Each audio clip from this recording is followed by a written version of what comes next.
Yo creo que fui anotando como algunas de los puntos y reflexiones que dieron aquí los compañeros y pues bien pensando desde la lectura de Christian Gross y también de Alicia Castellanos, pues y al estar haciendo como esta problematización que uno va y presenta a las comunidades, y que a veces es más el impacto el que uno recibe y el nervio cuando se presenta con los compañeros en las comunidades.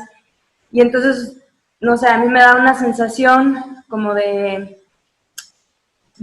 todo lo que uno se pasa planeando como un año en este proceso, por ejemplo, de maestría, en mi caso, cuando uno va a las comunidades y lo presenta, pues pasa que pierde un poco de sentido, porque precisamente lo que quiere la comunidad o lo que quieren los maestros, pues es otra cosa, ¿no? Y, y eso es algo que, pues de lo que yo he hecho en mi trabajo, ¿no? Un poco como dejarme, pues, o sea, plantear una idea inicial, pero también esperar un poco del qué esperan ellos frente a eso que yo les estoy presentando y en función de eso, cómo cambia pues el rumbo pues de mi trabajo, ¿no? También otra cosa que quiero decir en referencia a eso es no mostrar, o sea, esto que decían como alguien que está desde la academia, iniciando un proceso de formación e investigación y que tiene que ver con esto de los portadores del saber, pues ahí también o sea, yo siempre pienso en cómo somos aliados y también cómo somos amigos con los compañeros, ¿no? Y también, pues desde ahí aportamos nuestro algo, ¿no? Que tiene que crearse en conjunto. En mi caso, yo llevo trabajando 10 casi 11 años con comunidades birras en el estado de Jalisco, Nayarit y Durango, también con el pueblo Nayarit. Y bueno, pues a través de este acompañamiento o que he dado, pues también, pues desde ahí me permito formular algunas preguntas para los compañeros que tienen que ver con su práctica educativa. Entonces, de lo que se estuvo mencionando, me llama la atención y que ahorita trato como de entenderlo a manera de planteamiento, como este discurso sobre la interculturalidad, ¿no? Que nos damos cuenta que ya no es algo bueno, más bien está en cambio, en movimiento, y que tiene una posición muy fija desde cómo se entiende la interculturalidad desde la institución, pero también cómo este discurso, en el caso de los bachilleratos allá de la Birrárica, cómo se va sedimentando lo que ellos entienden por interculturalidad, ¿no? Y ligándolo un poco con el texto de Christian Gross, cómo desde las comunidades se entiende esta interculturalidad a través de un derecho colectivo, que si bien sí está, digamos, más o menos esbozado en los instrumentos jurídicos como la Constitución o la Ley de Educación, pues pareciera que este derecho colectivo que está implícitamente pues no se concreta en las acciones, ¿no? Y que las comunidades siguen, a pesar de que esta institución no reconozca ese derecho colectivo y haga acciones ya concretas, ¿no? De negociación y de realmente como una vinculación para trabajar juntos, pues no está sucediendo y las comunidades a pasar de eso pues lo están haciendo, ¿no? Viéndose afectadas por este racismo Y creo que por eso empecé como diciendo desde dónde trabajaba, porque creo que también la tarea como traductores, ¿no?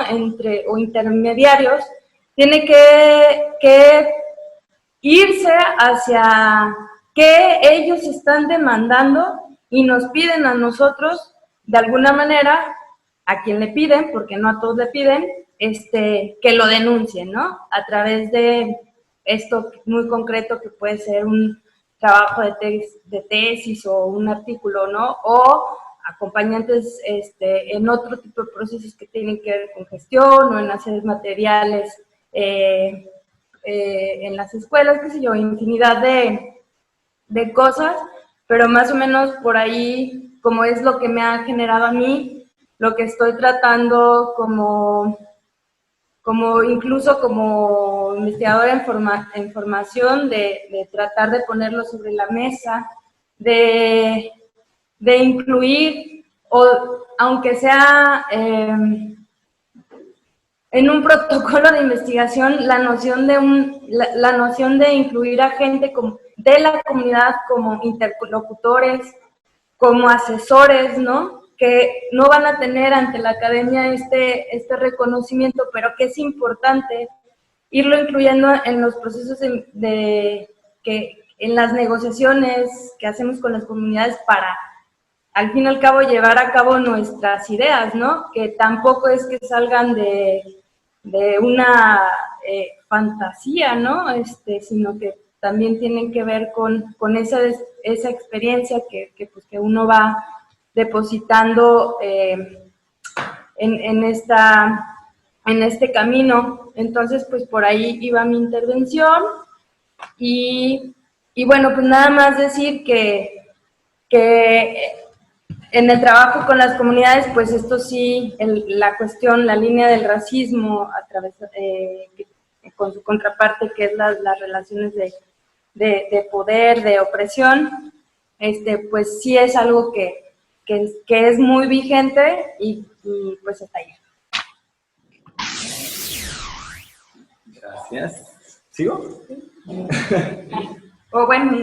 Bueno, entonces, yo voy a hacer primero como una reflexión sobre las lecturas que hicimos, que me van a dar un contexto también para más adelante, mostrarles un poco del trabajo que hemos estado haciendo yo junto con otras personas y los niños y niñas de algunas escuelas ahí en los Altos de Chiapas, ¿no? Entonces yo creo que retomando un poco la lectura de Christian Gross, yo creo que nos ayuda a comprender cómo es que el neoindigenismo al final define la participación que tienen los pueblos originarios en tanto a la capacidad de acción que el Estado les otorga, ¿no? Para la autodeterminación y la tanto política como socioeducativa en este caso, ¿no? Y es en este sentido o sea, las políticas educativas indigenistas creo que se expresan como, o sea, son una expresión del racismo, pues, ¿no? Y como que yo junto un poco estas etapas que elabora Emilio Saldívar, que habla de indigenismo participativo, indigenismo neoliberal. Entonces ella primero dice que a finales de los años 70, principios de los 80, ¿no? Había un indigenismo participativo donde pues, los proyectos iban dirigidos a fortalecer las expresiones culturales de los pueblos. Y por otro lado, el neoindigenismo, el indigenismo neoliberal, perdón, que se centraba mucho en la atención a la situación legal, ¿no? de estos pueblos en un contexto de mercado liberal, de poco Estado, etcétera. Y esto creo que nos ayuda a entender la posición actual del neoindigenismo, ¿no? Que es como una hibridación entre este indigenismo participativo y neoliberal, ¿no? Donde pues la participación política, podríamos decir que se caracteriza por estar regularizada por el Estado y esta regularización atiende a las necesidades y demandas que también establecen los mercados internacionales, ¿no? Pues un claro ejemplo es el de las consultas, ¿no? Que legitiman el despojo territorial en un sentido amplio y pues territorios que acaban siendo ocupados por empresas transnacionales, nacionales, etcétera, ¿no? Y como dice Gross, pues en este sentido México como que parece que es un claro ejemplo entre la gran distancia que hay entre el discurso y la práctica, ¿no? En este sentido de que pues en la elaboración de la Constitución del 92, qué tanto de eso se estaba haciendo referencia al cumplimiento del convenio de la OIT, ¿no? Del 89. Entonces, por un lado, tenemos esta relación entre pueblos originarios y Estado, pero a lo que a mí me respecta, me interesa cuál es la relación del Estado también con los niños y niñas de los pueblos originarios, ¿no? Y es en este sentido que desde los años 90 en México se han hecho participaciones acotadas hacia participaciones infantiles, juveniles, en forma de consulta, etcétera. Pero claro, han sido participaciones siempre propuestas desde las preguntas de los adultos, sin atender a las demandas de la niñez. Han sido participaciones, ¿cómo decirlo?, simuladas, pues, ¿no? Y es en este sentido que, al igual que la niñez es heterogénea, ¿no?, en los territorios mexicanos, en la forma de habitar el territorio, ¿no? Hay diferentes modelos, si se podría decir modelos de niñez, pues, heterogéneos. No hay el modelo homogéneo occidental que muchas veces pareciera que es el que reproduce la escuela, ¿no? Y es ante este modelo heterogéneo que también se representan modelos, diversas formas de acceso a la participación política de la niñez, ¿no? Y estas formas de acceso, pues claramente están jerarquizadas por procesos de racialización, de clase, de género, etcétera, ¿no? Y es en este sentido que la niñez tiende a ser valorada por su utilidad social, ¿no? En tanto al papel potencial que tendrán cuando sean adultos, ¿no? Y, pues, no sé, considero que es una visión un tanto paternalista y utilitarista, ¿no? Y bueno, en medio de estos dos puntos que recojo un poco de las lecturas, pues se ve cuáles son estas relaciones, ¿no? Y los planteamientos políticos que devienen en prácticas educativas que tienden al racismo y al adultocentrismo dentro de las aulas, ¿no?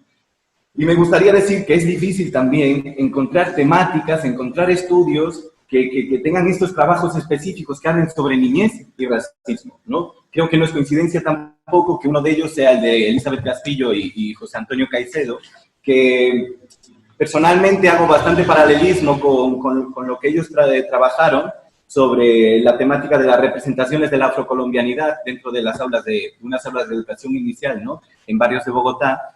Y ellos ven los juguetes, los cancioneros, los textos, los libros de texto, los ven como artefactos que intervienen en la socialización de los niños y niñas, ¿no? Artefactos que reproducen estereotipos sobre la afrocolombianidad. Entonces, en este caso, lo que yo estoy intentando hacer es sí tomar en cuenta estos artefactos dentro del estudio, pero me voy más hacia los juegos, los cantos y los cuentos también como narraciones de la tradición oral, ¿no? Como actos o prácticas culturales que intervienen en la socialización territorial de los niños y niñas, ¿no? Esto de socialización territorial es una categoría que estoy construyendo y problematizando, ¿no? Y que, bueno, la he estado construyendo a partir de conceptos que utiliza María Bertelli y Lourdes de Gaitán, ¿no? María Bertelli habla de la alfabetización territorial como esos contextos no letrados que pueden ser la milpa, el trabajo en la cocina, y al hablar de esta alfabetización territorial quiere darle un valor, igualar el valor de la alfabetización territorial a los contextos letrados como puede ser la escuela, ¿no?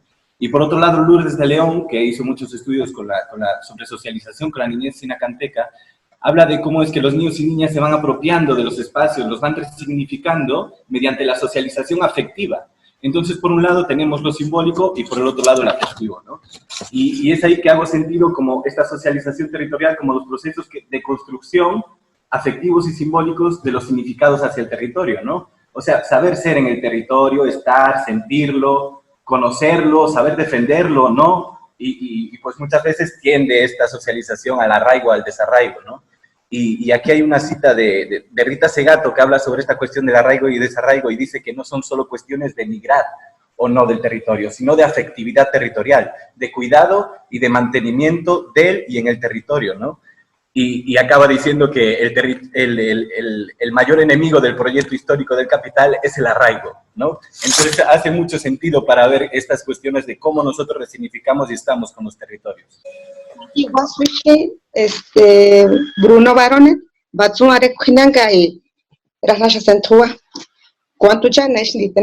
hola, buenos días, les hablo desde el pueblo Anguigua, del Valle de Tehuacán, y me da mucho gusto estar en este seminario desde mi ser indígena, ser estudiante indígena también y maestra de educación primaria indígena y pues los retos que todo ello implica, ¿no? Y mi primera participación es como los retos que enfrento como indígena. El volver como a pesar de que he vivido toda mi vida en un pueblo, en San Marcos, Tlacoyalco, donde todos hablamos lengua indígena y la he hablado, la escuela me ha alejado un poquito de participar en las prácticas culturales que se llevan a cabo acá. Y entonces uno de los retos a los que yo me enfrento es como volver a participar en esas prácticas. ¿Por qué? Porque como estudiante indígena en el posgrado me he dado cuenta que justamente lo que planteaba Elisa, ¿no? La academia reprime. La academia reprime porque en las posibilidades en las que yo he tenido para presentar mi proyecto, las observaciones que he recibido es de no vas a encontrar nada, ¿y eso qué? Porque pues sí se inferioriza el conocimiento indígena o la lengua indígena o el saber indígena, porque se cree que no cubre el canon de la teoría occidental y entonces pues es un reto, ¿no? Estar como en ese medio y tratar de encontrar un pequeño lugar para insertar este conocimiento o esta aportación que finalmente es otro tipo de saber, ¿no? Eso por una parte. Y por otra parte, como docente indígena, cómo lograr este diálogo que también lo han abordado otros compañeros, diálogo intergeneracional, abuelos y adultos, porque justamente en este contexto en el que estamos, he platicado solo con una persona que retornó a la comunidad en esta época y su planteamiento es nada más que ya quiero que se acabe porque ya me voy. O sea, no esa edad como de más de 20 años, pero menos de 40, que son mano de obra en construcción o en maquilas o así, están por irse, es como retorno a México, a Baja California Sur, para trabajar. Entonces quedan como sueltos los niños y los adultos mayores. Entonces, como mi trabajo en la escuela, ¿cuál es? ¿Cómo llevar a cabo ese diálogo? No solo en la escuela, sino también salir de la escuela a la comunidad, pero también como la comunidad tenga ese diálogo en la escuela, porque hablamos de educación indígena, ¿no? Y cómo usar la lengua indígena y la enseñanza, aprendizaje de la lengua indígena, pero no es posible si no se vive.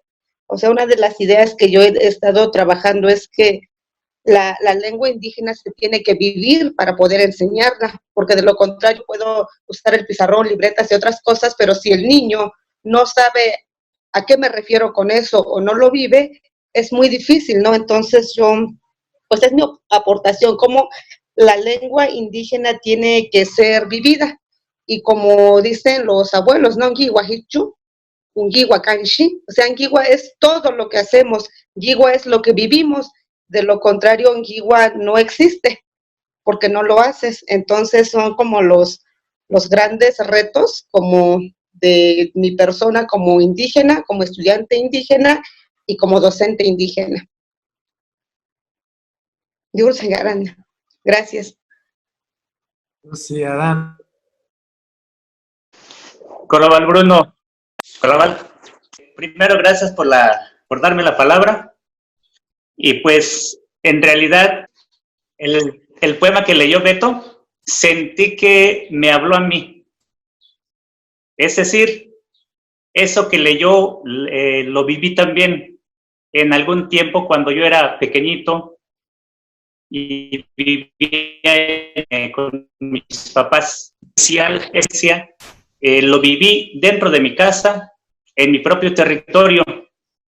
A lo que quiero llegar es que esta cuestión de racismo y otros elementos más tiene que ver con la cuestión del territorio, ¿no? Creo que muchos hemos cantado, hemos bailado en las escuelas, hemos escuchado discursos, pero tiene que ver con un discurso hegemónico, tiene que ver con un bailable folclorizado, tiene que ver con canciones que de algún modo hablan de la hegemonía de la iglesia, hablan de la hegemonía de ciertas razas, por ejemplo, hablan de la legitimación de la militarización, etcétera. Entonces, es un tema bastante complicado hablar de escuela, de educación que se está llevando a cabo en las diferentes instituciones, ya sea de educación indígena, ya sea de educación general, etcétera. En Chiapas se baila mucho, aunque sea en rondalla con los pequeñitos, el negrito bailarín se me viene en la mente, ¿no? Que de algún modo se ridiculiza o el centro del espectáculo es precisamente el negrito. Entonces es un tema bastante complicado analizar todos estos elementos que de algún modo es lo que realizamos los maestros en las diferentes escuelas. Entonces, voy a hablar también como estos espacios de racismo cultural, también de racismo epistémico, de algún modo es lo que viene a alguna forma a apropiarnos de esta discriminación internalizada, como dicen algunos. Y por eso, yo como maestro de la coordinadora, creo que vale la pena también retomar, pues estamos luchando también en contra de estas prácticas hegemónicas que de algún modo visibilizan solamente el saber de los de arriba. Currículum crítico le llamamos, donde hay líneas de formación crítica que son algo así como asignaturas, y una de ellas tiene que ver con territorio y madre naturaleza, donde se trata de abordar precisamente temáticas, por ejemplo, las minerías, las represas que están proyectadas aquí en Chiapas, y por lo tanto la necesidad de defender el territorio, porque si la sociedad no se levanta para defender su territorio geográfico y simbólico, pues seguramente las minerías, las hidroeléctricas van a tener cabida, y por lo tanto seguramente vamos a estar hablando de despojo territorial en pocos años. Por eso creo que la lucha es bastante dura, y como cuestionaba Patricia Medina, cuando hablaba hay que pasar de la denuncia a la acción, y nosotros también como maestros queremos pasar a la acción precisamente. Creo que no se trata solamente de interpretar, de entender la complejidad de los problemas, sino también de proponer soluciones, pero soluciones que vayan encaminadas a legitimar la visión de los pueblos, a defender la madre naturaleza, la madre tierra, como decimos aquí. Creo que por algo decimos aquí en Tzotzil, Chulmetic Banamil, nuestra sagrada madre tierra, y para mí es una categoría muy interesante que analizar, y creo que nos da mucho que entender sobre por qué la necesidad de defender el territorio y la madre naturaleza. Creo que es algo legítima la lucha, y por lo tanto esta forma diferente de entender la vida, que tiene que ver con el Lequilpush Lejal o el buen vivir, es una necesidad que tenemos no solamente como pueblo, como grupo étnico, creo que también como sociedad en general. Y siento yo que hay una visión de mercantilización de los recursos naturales desde la posición hegemónica, capitalista, donde se trata solamente de explotar la naturaleza, pero no de cuidarla. Y lo que queremos hacer desde la escuela, tomando en cuenta esa visión ancestral, es ver a la tierra como nuestra poseedora de todos los recursos que necesitamos los seres vivos, y por lo tanto la necesidad de defenderla. Por eso siempre digo que nosotros los pueblos indígenas tenemos derecho a ser diferentes porque somos iguales, si es que somos iguales. Y el problema es que en las escuelas se legitima lo contrario, pareciera que hay una raza superior. ¿Qué tal? ¿Cómo están? Buenas tardes y buenos días desde la mañana que hemos estado aquí. Bueno, primero que nada, felicitar a Bruno y un saludo a las compañeras, compañeros que estamos y que están reflexionando y aportando sobre este tema de la escuela en el campo del mundo indígena y sobre todo la importancia de la conexión entre la escuela como institución emblemáticamente colonizadora frente a el territorio, ¿no? Tenemos más de 500 años que la escuela ha funcionado como un instrumento del capital y de los grupos hegemónicos para desposeer a los pueblos originarios de su territorio. Y celebro también esa conexión. A mí me está dotando de muchos recursos para lo que yo escribo y también para lo que pienso y trabajo. Entonces, agradezco muchísimo la oportunidad de estar en este espacio.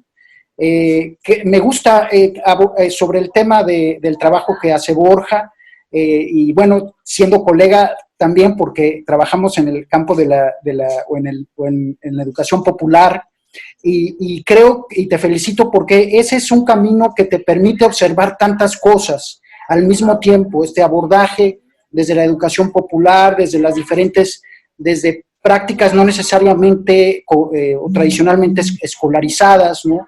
Me encantó ese dibujo, ese mapa que trabajaste con los niños, que te permite también ver las categorías de análisis en la práctica, ¿no? E ir construyendo y además hacerlo de manera divertida para los niños que se involucren. Y también saludo a Sandra, que qué bueno que está aquí, a todos, a Beto y a otros compañeros y amigos que hace tiempo que no vemos. Pues nada más, ¿no? Nuevamente felicitarlos además por el tono y la manera de hacer esta actividad hoy o este seminario, que no solamente ha sido enriquecedor en lo teórico y en lo político, muy importante, ¿no? No quitar el dedo del renglón, que hacer de una escuela que permita la práctica de la liberación política. Pues aquí andamos, nuevamente felicidades, Bruno, un abrazo a todas y todos. Más bien quiero seguir aprendiendo, pero no podía dejar de comentar el trabajo de Borja. Me encanta tu trabajo, sobre todo porque se conecta mucho con lo que yo también ahora estoy trabajando con las bibliotecas. Me parece que es fundamental regresar a esta cuestión de la socialización del territorio, me parece que es fundamental, ¿no? Aquí compartimos un poco con Yaluana que ella ha tratado de impulsar estos talleres comunitarios, ¿no? De ver el territorio como libros, ¿no? Para la comunidad. Entonces la milpa es un libro, los árboles son otro libro, ¿no? Y me parece que ese sentido vas a encontrar un enorme potencial, porque si no, y me parece que ahí conectamos con que nos señala Patti Medina de estos relaciones intergeneracionales, ¿no? Cómo vamos justamente conectando con los niños todos estos saberes de los abuelos sobre todo el territorio, porque si no promovemos esta valoración y conocimiento de el territorio, pues evidentemente, como decía Ramón, ¿no? Va a haber otra vez unos despojos, siempre va a continuar el despojo y demás, y tenemos que tener conciencia de lo que implica, ¿no? Valorar, conocer y querer el territorio, porque si los niños y las niñas no lo conocen, como así todo un proceso de despojo por parte de la escuela, evidentemente las luchas van a ser mermados, ¿no? Para continuar con este despojo de saberes, y es fundamental. Las cartas, las videocartas son maravillosas, ¿no? Me parece que van a tener una muy buena aporte para las metodologías para la niñez. Entonces me parece que el tema es fundamental, y pues ya queremos leer tu tesis, y apúrate, ¿no? Ahí sí coincido con Bruno en que debes de escribir, ahí sí tienes que ejercer, porque ese también es su compromiso, ¿no? Como estudiantes. Entonces... Muchas gracias. Sí. Gracias, Katia. Eliud, ¿quieres decir unas cosas a Sandra y a Borja? Claro que sí. Adelante. Bueno, de entrada es como una alegría poder verlos, escucharlos a todas, a todos, a la distancia y ante las incertidumbres de todo lo que está sucediendo. Creo que alegra a los corazones y estimula como esta posibilidad de seguir interpelándonos y problematizándonos todo lo que estamos trabajando y a la luz de lo que viene, ¿no? Creo que ahí vamos a mover algunas piezas de las lecturas que estamos haciendo, pero bueno, en particular los diálogos y las posibilidades de compartir espacios con Sandra y con Borja, creo que son muy interesantes porque es como esta posibilidad de problematización de el investigador, el estudiante, quien pretende generar saberes con utilidad social. Creo que esta necesidad de autocrítica sobre nuestros caminos académicos es importante estarla haciendo, ¿no? No perder esta posibilidad de reinventarnos como sujetos, como personas que vamos compartiendo experiencias, caminos, saberes, y creo que en ese sentido podría decir que justamente nuestras propias problematizaciones como personas nos llevan a no jerarquizar los saberes y los conocimientos académicos, sociales, comunitarios, tampoco de acuerdo a las edades, con esta idea de, claro, los niños, las niñas, les gusta jugar, pero ellos se lo toman muy en serio, ¿no? Los juegos son algo muy serio, muy importante, en donde creo que hay una manera de, como de romper ciertas resistencias del mundo adultocéntrico a través de los juegos, cómo van resimbolizando muchas de sus propias relaciones y sus lecturas que tienen hacia el mundo. Y por otro lado, pues está el trabajo educativo, el trabajo pedagógico de quienes están buscando desarrollar habilidades y herramientas a las nuevas generaciones para tener desde nuestra perspectiva, tener pensamientos críticos, tener dudas, estar cuestionando todo el tiempo, aunque muchas de las veces a nosotros como adultos no nos gusta. Y a veces tratamos de disimular cuando los niños nos cuestionan, cuando los niños nos señalan que no hemos cumplido con alguna promesa, que muchas de las veces no hay las devoluciones de lo que nosotros hacemos en torno a sus saberes, a sus conocimientos, ¿no?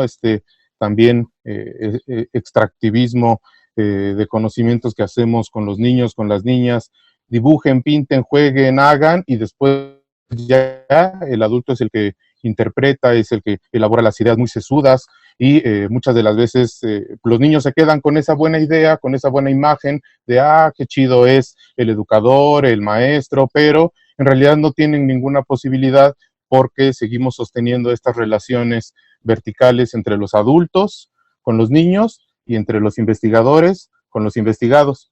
Entonces, creo que estas problematizaciones que nos hacemos apuntan a buscar estas horizontalidades en todos los sentidos.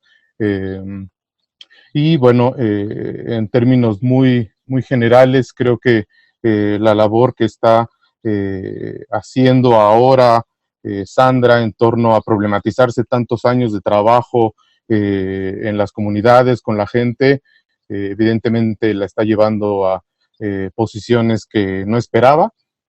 Son cuestionamientos, creo que también no solo académicos, sino de vida, y que, bueno, eso a final de cuentas tendrá que retribuir de diferentes formas, como ser mejor persona y ser mejor profesional, que tiene esta posibilidad de devolver a las comunidades y a los compas con los que se han compartido un montón de cosas, ¿no? Entonces, por ahí estoy como un poco atento a estas problematizaciones personales que se hace Sandra.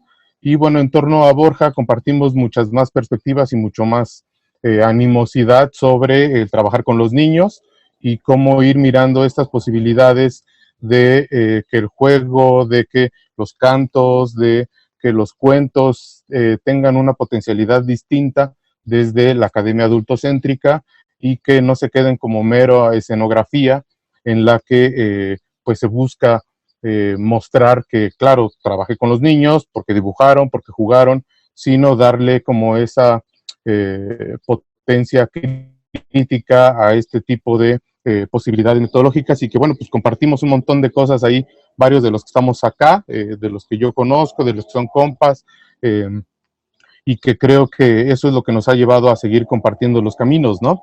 Estas posibilidades de problematizarnos, de cuestionarnos y de estar aprendiendo juntos. Entonces, bueno, pues yo estoy bien agradecido y bien contento de poder seguir aprendiendo con todas y con todos ustedes, ¿no? Con ustedes, con el resto de los compañeros que apenas voy conociendo en rostros, pero que creo que en algún punto nos va a llevar a encontrarnos en los espacios físicos como trincheras académicas, sociales, militantes, y que, bueno, esa es como la alegría y el aliento que nos queda en estos momentos tan duros para todas y todos, ¿no? Entonces, bueno, pues les mando un abrazo y gracias. Bueno, y esto me enlaza con la tesis de Borja, ¿no? Porque también el pensamiento adultocéntrico, de una forma u otra, está reproduciendo toda esa cadena, ¿sí? Y dejando en ruinas todos otros conocimientos y otras experiencias, ¿no? Hay despojo también desde la mirada adultocéntrica de los saberes y de los imaginarios de los niños, del territorio. No es casual que los niños después de acabar la primaria quieran migrar, no es casual, es parte de ese despojo, ¿no? De este despojo de sus imaginarios, de sus formas de ver la vida, de esta mirada adultocéntrica, ¿no? Y bueno, quisiera acabar mi participación con una secuencia muy bonita que me ocurrió con unos niños en una escuela aquí en Oaxaca. Estaban haciendo una actividad, ¿no? Para que podamos pensar la riqueza que tienen desde sus mundos, ¿no? Y cómo esta mirada adultocéntrica vuelve a reproducir todas estas cadenas de negaciones, ¿no? Además de nuestra casa propia, que es la academia. Entonces la maestra les deja a los niños una actividad que tenían que de una hoja buscar las palabras que no entendían, y las que no entendían buscarlas en el diccionario y copiarlas en un papel. Los niños que salían antes, que acababan esa actividad, podían salir antes del receso. Entonces llevo a un grupo de niños y les digo, ¿están escribiendo las palabras? Me dicen, sí. Me dice, María comenzó primero, porque María es la más lenta, ¿no? Entonces me pareció absolutamente increíble la respuesta que los niños estaban dando ante una respuesta individualista y competitiva de la escuela y de la maestra, ¿no? ¿Qué hicieron ellos? Que María, que era la más lenta, escribiera primero. Al escribir primero María, quería decir que ella, la más lenta, tenía asegurado salir al receso, ¿no? Y en segundo lugar, probablemente el más rápido en escribir sería el último niño, con lo que básicamente se garantizaría que, a pesar de ser diversos en estas competencias de la escritura, todos podrían salir, ¿no? Y fue una respuesta autónoma de los niños. Después platiqué con la maestra, fue una respuesta autónoma de los niños, y cómo solucionaron, ¿no? De una forma increíble un contexto competitivo e individualizador que propicia la escuela, ¿no? Entonces, bueno, es un ejemplo que a mí me gustó muchísimo de cómo está llena también la vida de esos pequeños detalles que nos alumbran y nos ponen pues muy claro el camino de toda esta cadena de negaciones, también desde una mirada adultocéntrica, pero también desde la mirada, aunque sea crítica y decolonial, de la propia academia, ¿no? No dejemos de poner el acento, yo creo, en todo esto que somos nosotros también, ¿no? Como el ángel de la historia de Walter Benjamin, somos parte de esa producción de una historia hegemónica frente a otras historias de las que solamente nos han quedado sus restos, ¿sí? Sus escombros. Y cómo podemos ya decir, ya no queremos participar de esto, ¿no? ¿Cómo podemos no participar de esto desde un lugar tan propio para la destrucción como lo es la academia, ¿no? Bueno, pues muchas gracias. Yo tengo que irme porque también me llaman para comer, pero los quiero mucho. Qué gusto verlos, de verdad. Ojalá y pronto nos podamos dar abrazos y besos personalmente, pero pues un gusto saberlos ahí y saberlos que también están en este edificio, ¿no? En esta casa que llamamos la academia, y ojalá podamos ir erosionándola y construyéndola de una forma distinta a la que tenemos. Gracias. Besos. Hola, buenas tardes a todos. Gracias, como le comentaba el doctor Bruno, gracias por compartir estos espacios, por enriquecer pues lo que uno está trabajando, lo que uno tiene como experiencia y esos intercambios que dan, pues, de conocimiento teórico, práctico, son muy buenos para el trabajo que estamos realizando.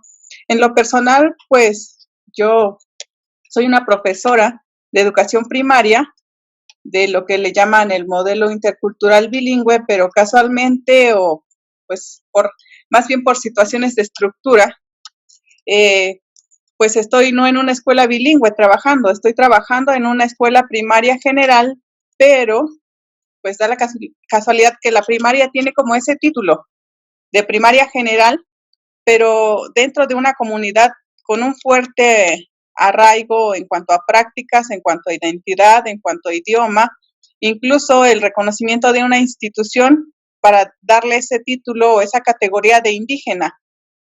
Entonces, pues a mí como indígena, primero como indígena, después como profesora y como ciudadana, pues me hizo ruido. ¿Por qué? Porque pues historizando el proceso, digo, me pregunto cómo es que esta comunidad tiene una escuela con esa categoría de escuela general y tiene prácticas muy visibles de lo que nosotros conocemos como lo indígena. Entonces, pues siempre como profesores hablamos de que los niños no aprenden a leer y escribir, del rezago educativo, hablamos de por qué queremos explicarnos a través de modelos educativos por qué los niños no están aprendiendo, pero pocas veces se ha abierto el diálogo con la comunidad, es decir, cómo es que lo que hay en la comunidad se puede tomar como otro conocimiento, como otros saberes para dialogar con la escuela, para hacer un intercambio, porque si bien yo lo he dicho, no necesitamos como indígenas que la escuela nos legitime esos conocimientos. Necesitamos hacer un intercambio, y lo hablo desde mi experiencia como profesora, desde lo que he puesto en práctica. Entonces ahora como estudiante del doctorado, pues ese es un problema que llevo a la universidad para ser investigado conjuntamente con mi práctica docente. Este tema inicialmente eran los conocimientos comunitarios en las relaciones intergeneracionales entre niños y padres de familia, conjuntamente con abuelos en la escuela primaria. Posteriormente cambió a la potencialidad de las prácticas docentes, cómo la escuela se puede vincular a la comunidad,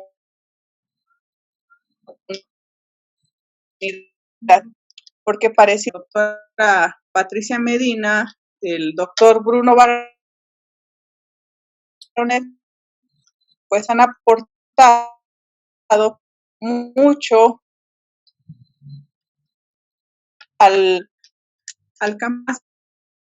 Sí, por supuesto, de lo que escucho aquí, pues me hace ver que los saberes comunitarios, que las infancias, que los niños, pues tienen que ver en gran parte y en gran medida para el desarrollo, pues no como un proceso dado o guiado, sino para el descubrir, el recrear con crear, como esas prácticas docentes y potencializarlas. A veces tomamos modelos extranjeros y no tomamos nuestra realidad o nuestras realidades para desarrollar esas prácticas, que si bien hay niños que dicen, bueno, yo hablo un idioma indígena, hay niños que no hablan ese idioma indígena, pero yo quiero hacer una aclaración, no por eso pueden quedar excluidos de ser indígenas y de poseer conocimientos ancestrales. ¿Por qué? Porque a veces le atribuimos una fuerza muy importante al idioma y no es porque sea lo único, no, hay otras prácticas que necesitan ser visibles, que necesitan ser visibilizadas. ¿Desde dónde? Pues desde lo que aprenden en casa, con los abuelos, con los vecinos, en el pueblo, con los maestros, porque si bien los maestros somos una parte importante y medular para el desarrollo de esa educación. Y digo desarrollo nuevamente, ¿por qué? Porque uno llega al aula y muchas veces como docentes nos pensamos como los que vamos a enseñar, pero de muchas maneras los niños, la comunidad, nos pone pues en ciertas situaciones de conflicto. ¿Por qué? Porque hay que reconocernos, reconocer nuestra identidad étnica o indígena para poder comprender todo ese panorama que tenemos de frente, no para verlo desde un modo del folclore, de decir, bueno, en un festejo de 10 de mayo y demás, vamos a mostrar lo que hay, vamos a evidenciar lo que hay en la comunidad y lo nombramos, ¿no?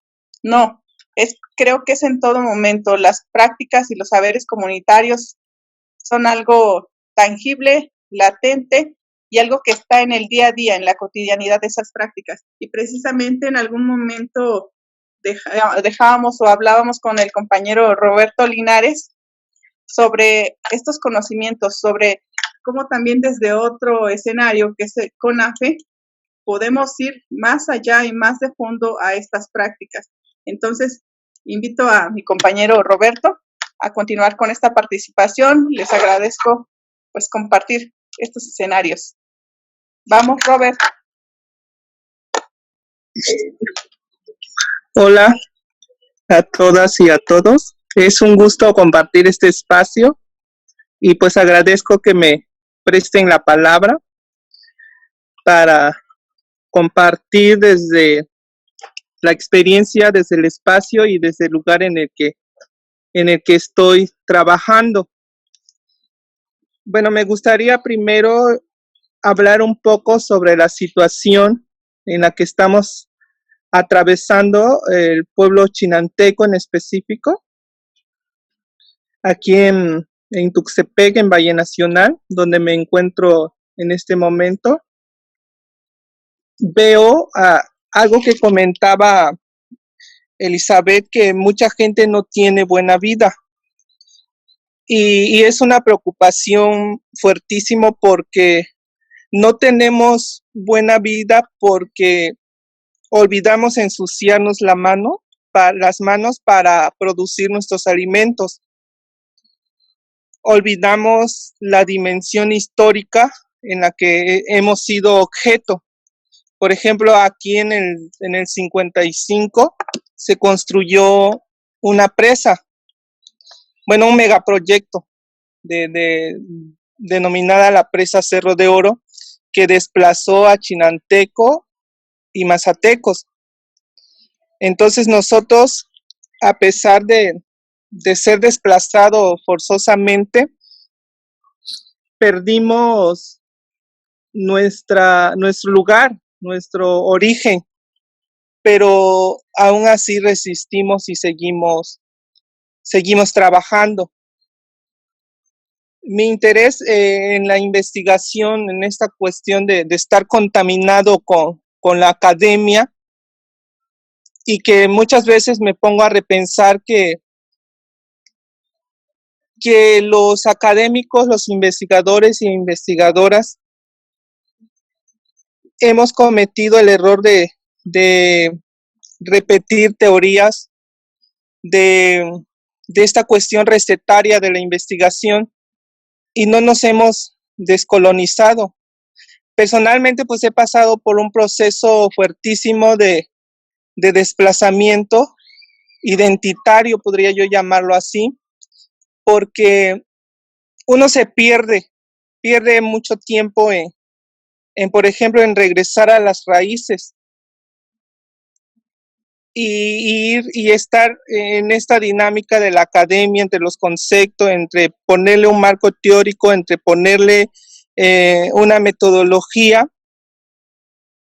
Es una preocupación que no lo había yo visto hasta el momento en el que me acerco a la doctora Patricia Medina, en el que me ubica en un tiempo y un espacio, y de esta cuestión de la memoria, en esta cuestión de la historia y desde dónde estoy mirando el objeto de estudio. Entonces es a partir de ahí que hay mucha reconfiguración. Y pues bueno, ahorita en este momento estoy realizando una investigación sobre el uso y desarrollo pedagógico de del chinanteco. Esto para reflejar la tecnología discriminatoria del chinanteco, o sea, ver todos los instrumentos de discriminación desde la formación de los líderes de educación comunitaria hasta los instrumentos de evaluación de la lengua. Y obviamente toda la didáctica que se está implementando, toda la metodología que se está implementando para el uso de la lengua, la generalización de que solo existe un chinanteco. Y bueno, esa es una preocupación que sigo indagando, ya con una mirada distinta, ya con estos escenarios, con estos espacios que nos permiten formarnos y repensarnos. Y bueno, es eso lo que comparto con ustedes y pues seguimos trabajando. Gracias. ¿Cómo se dice en lengua chinanteca? ¿Cómo se dice gracias? ¿Cómo se agradece? Nima. A ver. Nima. Voy a abrir todos los micrófonos y vamos a repetir. ¿Listos? ¿Listos?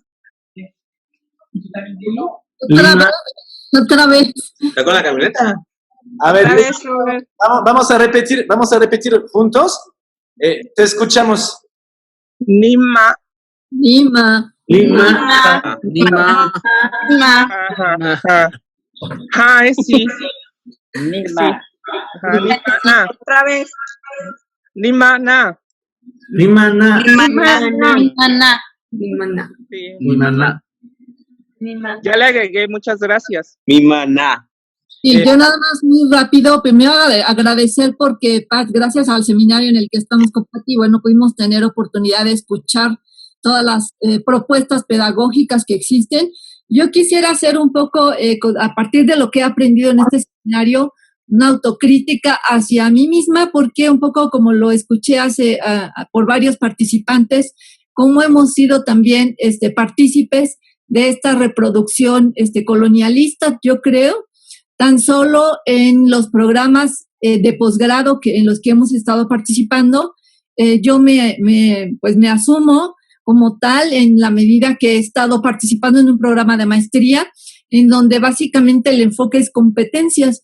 Entonces, la pregunta que yo me he estado haciendo desde que desde que he estado en el seminario y desde que he estado escuchando todas las participaciones, ¿cómo podemos vincular estas propuestas de universidades interculturales a las otras universidades en donde desarrollamos enfoques modernos desde la competitividad, la globalización, y en donde el estudiantado, el profesorado de educación básica piensa que es como una creencia, como algo muy, pues a lo mejor hasta crítico, que si no se integran aspectos desde la globalización, entonces pues su presencia como sujetos desaparece, ¿no?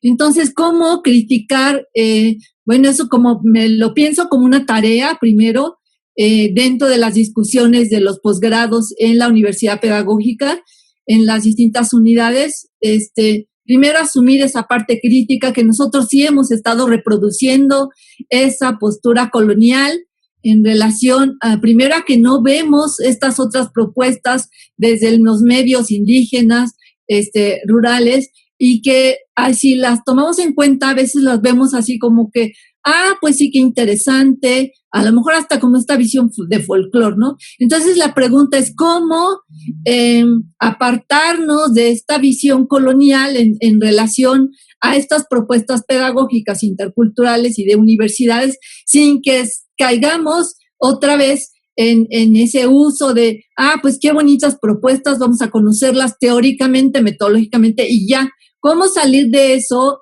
y más bien desarrollar una acción pedagógica de intercambio entre los problemas que hay en el contexto urbano, en las escuelas de básica con los profesores? Y bueno, que hay muchos, desde las reformas, desde estas actividades pedagógicas que se han estado haciendo en línea con los recursos, aun cuando los profesores no tienen ni siquiera una computadora o tienen que salir en pleno en pleno confinamiento a un internet, por ejemplo. Entonces, hay muchas críticas que ahorita están sucediendo en el contexto urbano que creo que sí hace falta discutir con el profesorado. Sin embargo, yo me pregunto, ¿cómo, por ejemplo, en un posgrado en el que yo estoy y en el que sí se trabaja la inclusión y la interculturalidad, pero cómo hacerlo de tal manera que no se vea nada más, sí, que vamos a conocer estas propuestas pedagógicas y ya como iniciativas innovadoras, interesantes, transformadoras, pero cómo superar nada más la parte teórica del conocimiento y hacerlo como más en vínculo de una praxis, de una acción entre unas universidades rurales y unas urbanas. Eso estoy pensando como que podría ser el camino, pero todavía no lo vislumbro así.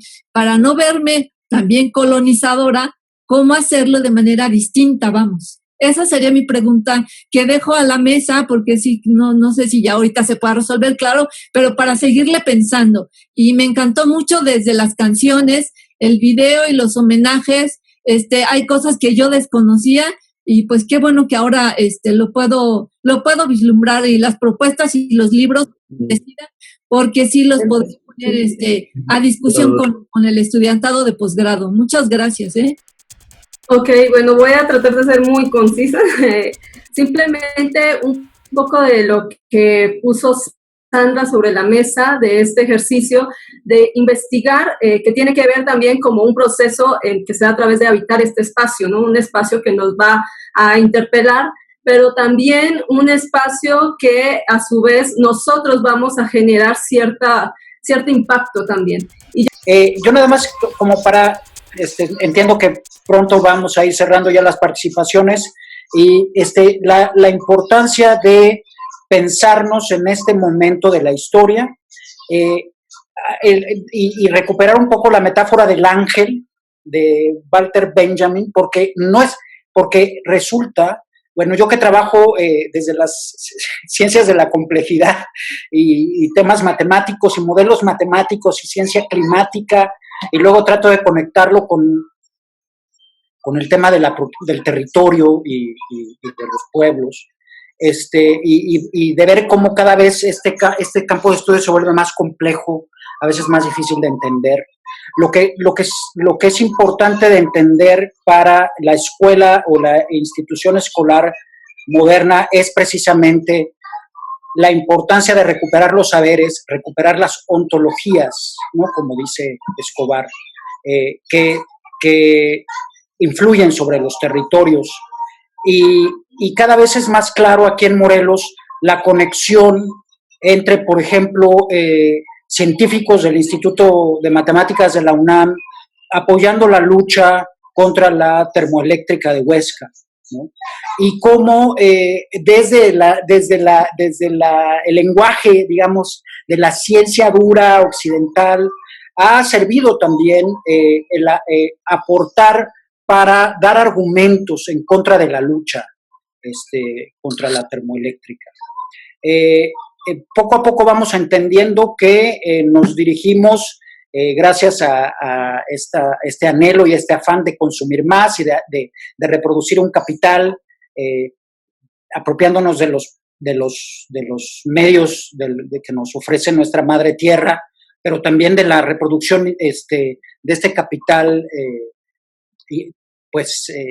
digital, ¿no? Que son el sistema financiero, es irnos preparando para lo que viene, ¿no? Y lo que estamos viendo ahora en esta pandemia es un efecto de lo que hemos provocado en la madre tierra, ¿sí? Y se nos vienen retos ahora sí en un territorio, pero un territorio incógnito, ¿no? Donde ahora todos juntos como humanidad debemos repensar nuestra relación con nuestra madre tierra, pero también la relación entre nosotros y nosotras. Y creo que este seminario aportará desde la reflexión de lo que se hace en la escuela con los niños, pero también en las universidades y acompañando los procesos de liberación de los pueblos. No solamente aportará, sino cómo los pueblos van a aportar para esta lucha, para evitar lo que llama Taibo y otros autores un posible colapso. Y bueno, pues yo ya no quisiera hablar demasiado, recordar que tenemos que seguir poniendo en la mesa la exigencia de justicia para este cruce entre defensa del territorio, defensa del medio ambiente y los pueblos indígenas y los actores indígenas que han caído, precisamente como el compañero Samir Flores que estás poniendo en la pantalla, Bruno. Pues sea por ellos, y muchas gracias por invitarme, Bruno. Aquí estamos siempre pendientes de todo lo que hacen y de todo lo que hacen las compañeras y los compañeros. Buenas tardes a todos. Corriendo y llegando tarde, anduve por la mañana buscando el internet y bueno, no pude encontrarlo hasta ahorita, aquí con una amiguita, una vecina. Entonces pues ¿qué puedo decir de Samir? Samir pues fue un gran hermano, y sí, ciertamente fue mitad de Hueyapan y mitad de Amilcingo. Entonces pues sí, era una persona pues que conocimos por sus raíces de Hueyapan, y además de que coincidimos con muchos ideales, ¿no? Aparte de haber sido la mitad de su identidad, de este gran nombre de Hueyapan, también coincidíamos con los mismos sueños, ¿no? Cuando se habla de la interculturalidad, de la educación, pues precisamente es eso, ¿no? Cómo conciliamos la educación escolar con el amor al territorio. ¿Y por qué amor al territorio? Pareciera que para los papás, para las mamás, pues es algo peligroso, ¿no? Pero no solamente es, pues es tener el amor al lugar donde se pertenece, para que cuando se vea, no sé, en algún peligro, que quieran llegar personas ajenas a la comunidad a destruir o a hacer negocio, pues que sea la gente que diga, no, pues es mi territorio y pues es mi territorio, ¿no? Entonces, es esa parte que se coincidía con Samir. Y bueno, también con lo de la radio, también decía, cuando en Hueyapan estuvimos haciendo radio, decía, yo sueño con que Amilcingo también tenga su radio. Entonces, pues fueron muchas cosas que vivimos con él y que seguimos viviendo, porque pues él se convirtió en semilla, ¿no? En una semilla donde pues esperemos que brotemos muchas plantas, muchos árboles, que podamos enraizar y que podamos proteger y dar vida a lo que sigue, a nuestra siguiente generación, a nuestras muchas generaciones que continúan. Bueno, el día que fuimos a sembrar nuestra semilla, ese día tan pues doloroso, que llegamos ahí en el panteón de Amilcingo, yo tenía ganas de gritar, ¿no? De cantar, y pues sí tuve todavía pues la oportunidad, porque había mucha gente ahí entre el panteón, que no había ni siquiera el paso para llegar a Samir, y todavía alcancé a cantarle esta canción. Ojalá y les guste. Ikuakin kawit wala, ikuak ni esni kashashli, wanin tlale kay mame, nechkua papakilistika. Nignekil tiamot la chialis, nignekil tiamonek nekis, ikuak ni esni kashashli, nignekil tiamowetzkali. Cuando llegue el momento, cuando deba ser semilla y la tierra con sus manos cubra alegre mis heridas, no me niegues tu mirada, no me niegues tu caricia, deba ser semilla, no me niegues tu sonrisa. Kenashli se llama, como la semilla.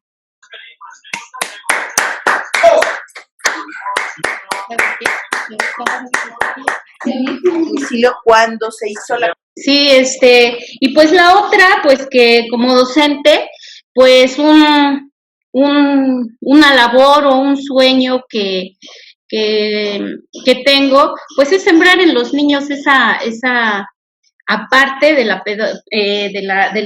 los conocimientos pues que nos marcan, ¿no? Que nos marcan los planes y los programas, también sean eso, ¿no? Que hay que ayudar a definir la identidad de cada niño, sea de donde sea, del lugar que pertenezca. Para mí es lo más importante. ¿Por qué? Porque entonces formamos a niños y a niñas pues bien firmes en cualquier situación de su vida, pues sabrán cómo resolver las cosas y pues tengamos una mejor sociedad, porque en la que estamos hoy, la verdad, pues da pena, ¿no? Da pena reconocer en qué sociedad nos estamos convirtiendo. Y si no formamos desde semillas el pensamiento de nuestros niños y de nuestras niñas, pues difícilmente vamos a mejorar como sociedad. Gracias, Camachi. Muchas gracias. Profe Adán, usted también como profe de primaria y de escuela normal, adelante. Antes que nada, muy buenas tardes y muchas gracias por la invitación, doctor. Un saludo para Beto, que está ahí acompañándote desde la mañana. Un saludo al doctor Benjamín, que me parece que participó hace un momento. Saludo a Xochitl, una exalumna de la primera generación de esta licenciatura en esta Normal Valle del Mezquital, que participó hace un momento. Pues me incorporo como en esta primera ocasión con compartir un poco de la escuela normal. En el 2004 iniciamos una licenciatura, una aventura para formar a maestros para el medio indígena. Haciendo mi trabajo de investigación, resulta que desde el 96 ya se empezaban a formar docentes por allá en Michoacán, después en Chiapas y al final Oaxaca, para un modelo que nace en el 2004. Entonces, en la normal, fuimos de las 8 normales en el país donde iniciamos esta bonita aventura, porque fue una aventura en la cual nos aventaron como en esta ocasión a dar clases en línea, ¿no? Sin mucha preparación, y nos dijeron, vámonos al ruedo a formar maestros para el medio indígena. Es un trabajo nuevo.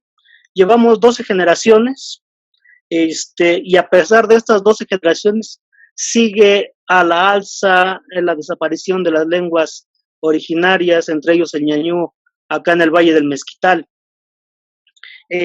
Han pasado reformas.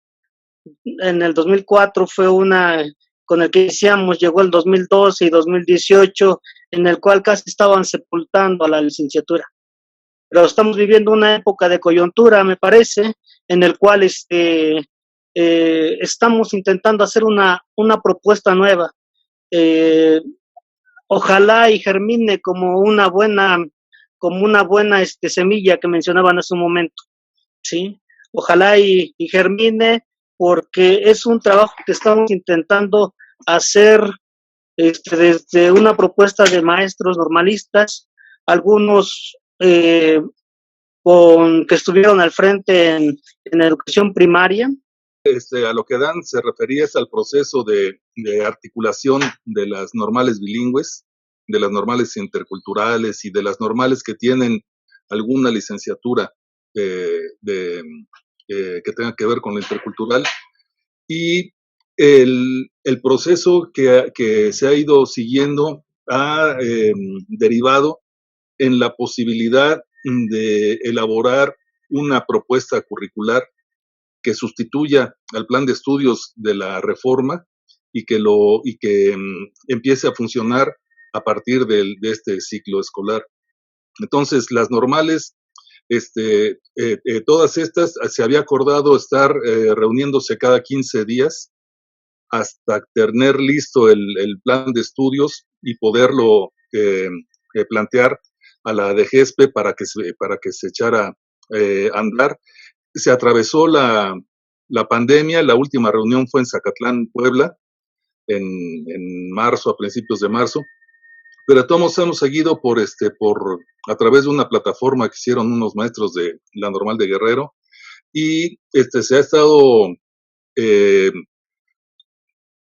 avanzando. Yo creo que sí se va a poder tener ese plan de estudios y va a ser uno de los logros más importantes, ¿no? O sea, creo que en esto vale la pena destacar que si bien hay un interés de que todas las normales tengan un nuevo plan, son las normales de educación indígena las que van a la punta. Igual que en el conjunto de niveles, educación indígena es la que ha ido a la punta, al menos en lo que podemos ver en la sección 22 de Oaxaca. Entonces creo que esto es a lo que se refería Adán. Quizás para también darle la oportunidad de hablar a compañero Isaac, pues simplemente señalar o reiterar la importancia de los trabajos que están haciendo Sandra y Borja dentro del campo de discusión que se ha planteado pues desde la mañana, con llamando la atención sobre las posibilidades pues del espacio académico y del tipo de relaciones de dominación históricamente que ha producido en función de espacios comunitarios, ¿no? Entonces, ahí yo creo que los trabajos de Sandra y Borja han un poco hecho a un lado ciertas presiones que están inscritas, ¿no?, en los posgrados, y que también hay que señalar ese asunto, ¿no? El espacio académico, pues finalmente sigue siendo un espacio que está atravesado por muchas dinámicas de poder, ¿no? Y en ese sentido me parece que las propuestas tanto de Sandra y de Borja en términos metodológicos, en términos éticos, en términos de interlocución, pues han intentado hacer un lado estas dinámicas de poder, asumirlas también por una parte y proponer pues trabajos sumamente interesantes, ¿no? En el caso de Borja, pues veíamos este trabajo de carteo que hacía con los niños, y que en realidad parecía un trabajo, ¿no?, hecho por Rosana Podesta. Sí, metodológicamente es un trabajo muy interesante y que ha permitido la interlocución pues de estos pequeños en el contexto de Chiapas, ¿no? En ese sentido, pues también hay un gran reto, ¿no?, en el caso de Borja, de compartirnos metodológicamente cómo ha construido estos dispositivos, y pues también aportar en el campo de estudios de las infancias, ¿no? Y igualmente en el caso de Sandra, el hecho de aventarse a construir un tipo de investigación, pues que finalmente, ¿se fue el video? Ahí está. Que pues también ha intentado tomar en cuenta las preocupaciones de los docentes de la red cebuina, y que incorporar eso al planteamiento, al desarrollo de una investigación inscrita en un marco de un posgrado, pues resulta en un ejercicio, pues un reto también, pero también un ejercicio que intenta, no sé por qué se me está yendo el video. Te escuchamos, adelante. Ya. Y bueno, finalmente resaltar eso, ¿no?, de los aportes que están construyendo los compañeros, y pues también señalar que pues ha sido un fuerte privilegio, ¿no? Me imagino para ustedes el tener esta sesión del seminario, que yo creo que ha sido una de las sesiones pues más interesantes en realidad en los seminarios en el Instituto de Investigaciones en Educación de la Universidad Veracruzana, en el sentido de que pues ha podido haber aportes pues, de Elizabeth Castillo, de Pati Medina, de los compañeros en Oaxaca, incluso también apelando a otro tipo de lenguajes, ¿no? Como han sido los lenguajes musicales.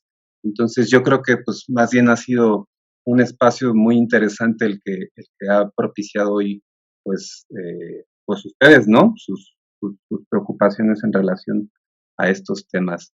Entonces, pues simplemente decirles eso, ¿no? Que son retos en los que se han metido, pero que los aportes de sus trabajos pues van a ser muy interesantes, ¿no? Para todos los que están en este campo pues de discusión. Gracias, Alejandro, y suerte con tus nuevos proyectos de investigación. Profe Charito, ¿sí pudo aclarar, las cuerdas vocales? De eso precisamente quiero hablar. No tengo el instrumento aquí, 1, y 2, y pues la verdad las cuerdas vocales me están funcionando un poquito mal, pero solo quiero platicar 2 cosas. Gracias por la invitación, y nosotros ahorita estamos trabajando algunas cosas. Quisiera comunalizarlo porque ante el reto que plantea la educación virtual y que nos han metido los de la instancia de la estructura oficial, quieren que todos trabajemos virtualmente aquí en Oaxaca, y mis estudiantes están en lugar a veces sin conectividad, ¿no? O sea, van a donde hay conectividad, caminan 2-3 horas para poder enviar un mensaje. Y entonces nosotros hemos estado diseñando un trabajo que va más sobre la cuestión intracultural del conocer. Por ejemplo, ahorita hicieron investigación mis estudiantes sobre procesos de crianza, y la verdad es que me salen datos que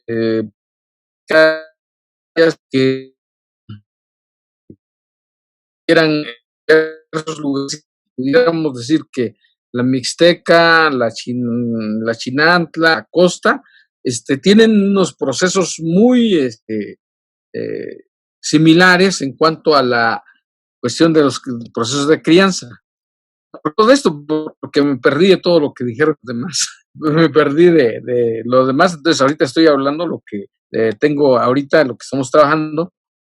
Y hay algo que cruza todo esto, por ejemplo, en la cuestión del cuidado de la madre, es igual casi, salvo algunas excepciones, como el temazcal se vuelve un dispositivo para la salud, pero para todas las culturas, y hablo zapotecos, mijes, ibacus y otros, ¿no? Entonces, lo que a mí me está dando mucho de que su experiencia de ustedes es cómo ahora eso que están reconociendo, devolverlo, o lo que dice Gunther a veces, lo que dice Gunther, el de que a veces tenemos que hacer la etnografía doblemente reflexiva para que esa comunidad realmente revitalice sus prácticas. Más que recuperar es revitalizar, porque ahí está. O sea, es como cuando uno ara un terreno, ¿no? Cuando ara y a profundidad, resulta que hay semillas y están, ¿no? Entonces, eso es que también se conecta con algunas cosas de lo que plantearon algunas de las participaciones, en donde parece que el conocimiento de nuestras comunidades siempre ha sido invisibilizado, subalternizado, y ahorita con la experiencia que tenemos allá en Tama, en un grupo con el que estoy trabajando, es bastante rica, y eso es lo que a mí me llamó la atención, decirles ahorita qué es lo que estamos haciendo. Y de antemano me da gusto, me agrada mirar a algunos conocidos y conocer algunos que están en la misma sintonía, como Adán, que está viendo lo de la construcción del nuevo currículo. Nosotros también estamos en esa posibilidad. Aquí en Oaxaca estamos haciendo un ejercicio, las normales. Esperamos que pueda en dado momento lograr la luz, porque hay muchas cosas que se están interponiendo. Pero bueno, ahorita con esta contingencia yo creo que hay la necesidad de nuevo horizonte, ¿no? Creo que ahí es donde está la posibilidad de que todas las culturas, los pueblos originarios, puedan aportar mucho. Al menos en Oaxaca lo están haciendo casi difícil que el COVID se propague, son las comunidades originarias, ¿no? En función de su forma de organizarse, de sus prácticas, un poco porque no tienen cuestiones de salud así garantizadas y lo otro porque están acostumbradas a cuidarse a sí mismas. Entonces, eso me parece bastante importante resaltar, para no quedarme callado y para buenas tardes a todos y todas. Muchas gracias, Charito. Muchas gracias. Un saludo hasta este rincón de la resistencia que encarnas ahí con tus trabajos de la pedagogía de la comunalidad. Isaac, ¿estás seguro de no querer cantar? Porque Leonardo también está listo. Chantal, tal vez quieres... No, yo cantar no, definitivamente, pero quiero saludarlos a todas y todos. He estado saliéndome de uno Zoom para entrar a otro Zoom, pero pues muy contenta de estar en su seminario, de escucharles, qué bonito este espacio de construcción y de reflexión colectiva que están haciendo, lleno de música también, de poesía. Es muy interesante esta experiencia, así que pues solo muchas gracias y qué bueno que estamos compartiendo tesis, que nos llegan, que conocemos. Felicidades a Borja y a Sandra por sus avances del semestre y bueno, y a todas por aportar a la discusión, ¿no? Muy enriquecedor conocer desde todo México, de todo México, que tenemos los mismos problemas y cómo da mucha esperanza que hay actoras y actores como ustedes trabajando para resolverlos y para dinamizar ahí procesos, iniciativas. Así que saludos a todas y todas. Gracias, Chantal. Gracias. Saludos a las compañeras y los compañeros de la UVI, Universidad Sana Intercultural, ¿no? Que les vaya muy bien en estos tiempos difíciles para ellos, ¿no? Y ellas.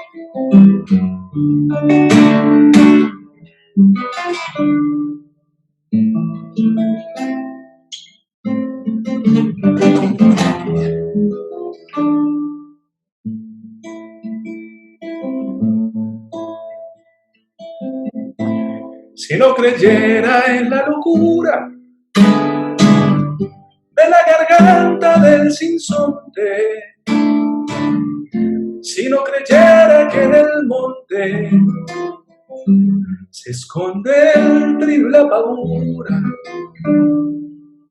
si no creyera en la balanza o en la razón del equilibrio, si no creyera en el delirio, si no creyera en la esperanza, si no creyera en lo que agencio, si no creyera en mi camino, si no creyera en mi sonido, si no creyera en mi silencio, qué cosa fuera la masa sin cantera, un amasijo hecho de cuerdas y tendones, un revoltijo de carne con madera, un instrumento sin mejores resplandores que lucecitas montadas para escena. Qué cosa fuera, corazón, qué cosa fuera, qué cosa fuera, la masa sin candela, un testaferro del traidor de los aplausos, un servidor del pasado en copa nueva, un eternizador de dioses del ocaso, júbilo hervido con trapo y lentejuela.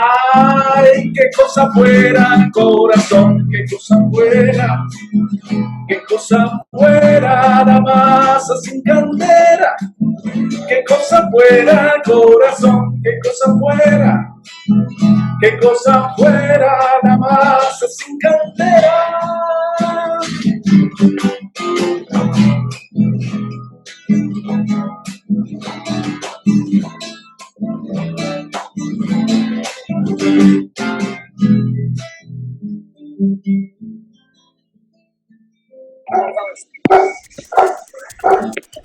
¿Cómo están?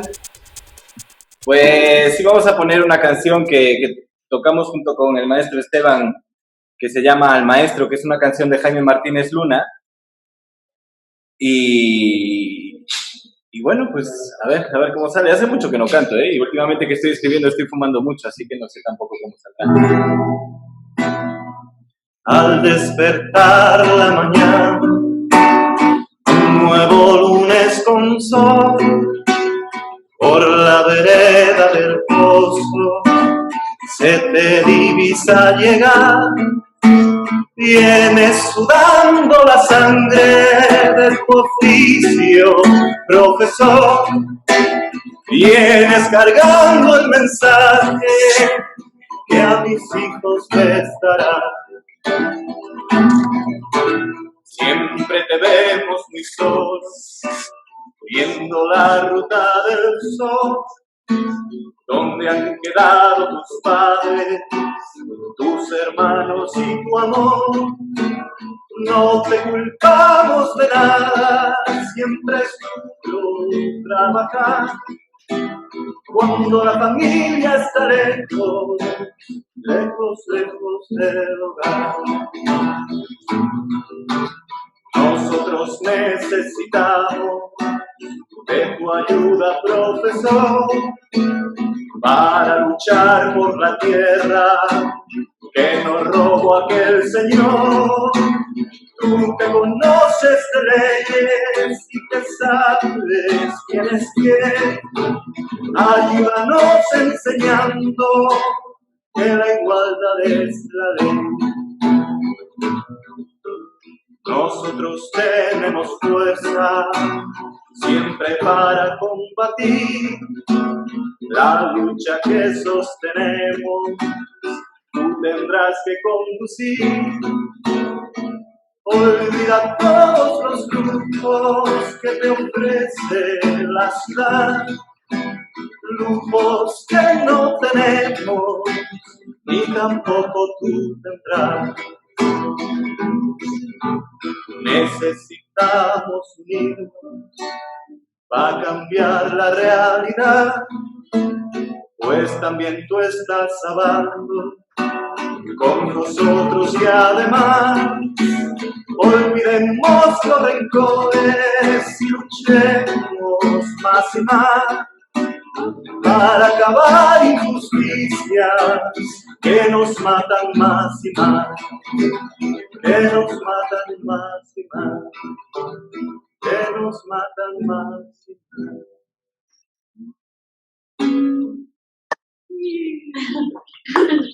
Algo que me gusta. ¿Qué dicen todas y todos? ¿Qué hacemos? Que siga la música. Ya tarde. Ándale, Borja, échate otra.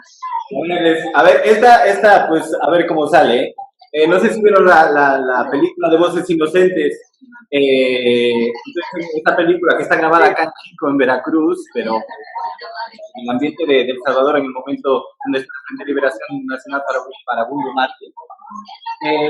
Pues en esta película sale una canción que se llama Casas de Cartón, que es de un cantautor venezolano, Ali Primera, pero que la retomó el apenas difunto Oscar Chávez, ¿no? Y pues a ver qué pasa. Qué triste se oye la lluvia en los techos de cartón. Qué triste vive mi gente en las casas de cartón.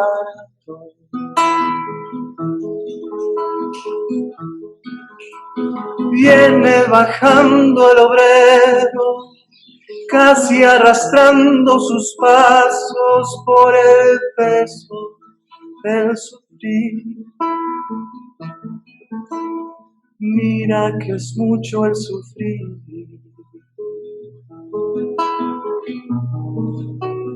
Mira que pesa el sufrir. Arriba deja la mujer preñada, abajo está la ciudad y se pierde en su maraña. Hoy es lo mismo que ayer, es un mundo sin mañana. No me sé la letra y voy. Qué alegres viven los perros, casa del explotado.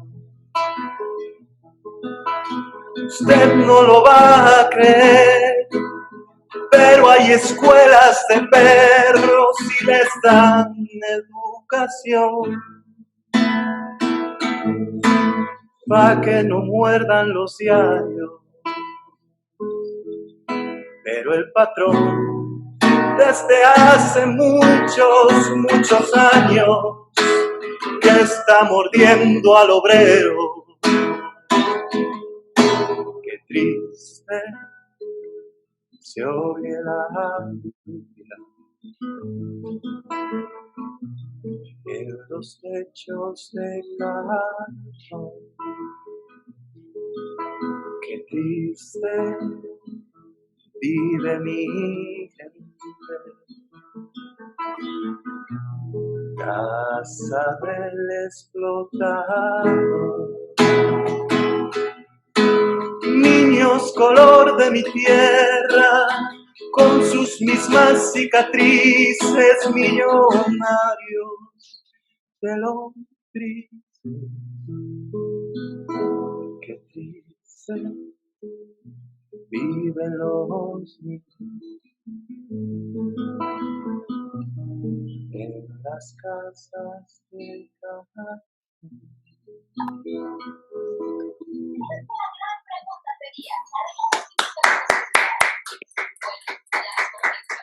Bueno, ya con esta creo que nos despedimos. Vientos. Ya es tarde, mira, somos 17 de 40 y algo. Bueno, la verdad es que yo creo que Sandra y yo por lo menos creo que tenemos que hacer un agradecimiento muy grande a todas las personas que se conectaron, a Bruno y a Liz. Liz no está por acá, pero en verdad este va a ser nuestro último seminario de la maestría y la verdad es que ha acabado de una forma bastante especial. Yo no sé si Sandra quiere añadir algo, la verdad. Sí, pues muchas gracias. Fue bien bonito escucharlos, ver a Delia, Sí, escuchar Delia. a Borja, escuchar las canciones del programa, pero que estimamos muchísimo. Pues sí, nada, agradecer y No, pero quiero darles las gracias, la verdad, a todos y todas. Un gran agradecimiento, un abrazo colectivo. Beto, tú tienes la última palabra. Gracias a todos, muy buenos aportes, muy buena compartición y un abrazo. Esperemos que no sea el último seminario que podamos hacer y que pronto nos volvamos a ver. Saludos. Chao, chao. Gracias por invitarnos. Gracias, Bruno. Gracias por invitarnos. Gracias. Gaby, ¿cómo estás? Muy bien, muy bien. Estuve aquí todo. Prende tu micrófono. No te escuchamos. A ver, ya. ¿Así? Sí. Vale, nada, que estuve aquí, apagué la cámara, pero estuve aquí todo el rato al pie del cañón, muy interesante todo lo que comentasteis. Me voy pues con montones de apuntes y de aportes que me van a ayudar muchísimo en lo que estamos haciendo también nosotros aquí. Y nada, me gustaría, estaba hablando con Borja por el WhatsApp, que me cantaría una, pero es que aquí son casi las 11 de la noche y es un poco tarde, tengo vecinos y es un poco... No, es que tenemos un problema de ecos, no sé por qué.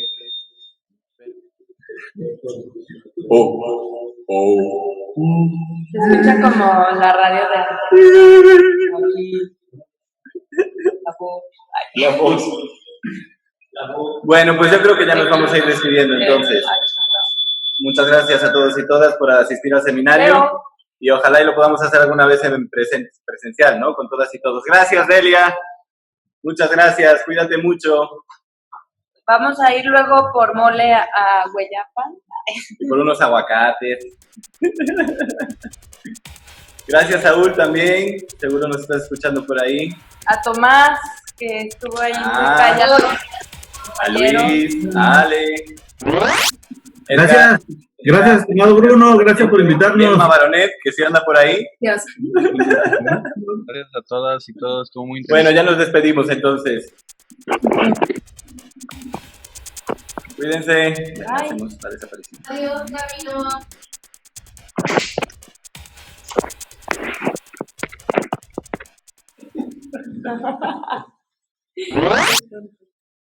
Pero sigue el video.